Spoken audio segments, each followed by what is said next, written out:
kada usa nato gitanom sa Dios diri sa kalibutan nga gagmay pang liso. Pero pag uli na nato balik niya, dapat dagko natang kahoy ug daghan na tagbunga. Unsa may pasabot ana nga dapat sa atong pag-uli balik sa Dios, daghan tang nahimo nga mga maayo, buutan ta, ug tungod sa atong kamaayo, daghang mga tao pod ang atong nadani, na inspire, na paduol balik sa Dios, na pabag-o tungod nato kay buutan ta. Unsa may atong ebidensya ana sa ebanghelyo karon? Akong basahon ha.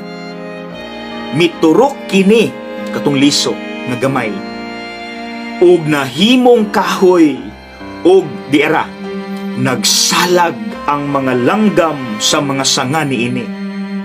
Ganahan mo duol ang mga langgam sa dagkong kahoy kay dili sila mainitan, makasalag sila, dayon daghan pagyubunga nga makaon. Dapat ingon anak ta. So ang pangutana, duulunon ba ta og tao? Are we approachable? Ganahan ba ang mga tao muduol nato kay buutan ta?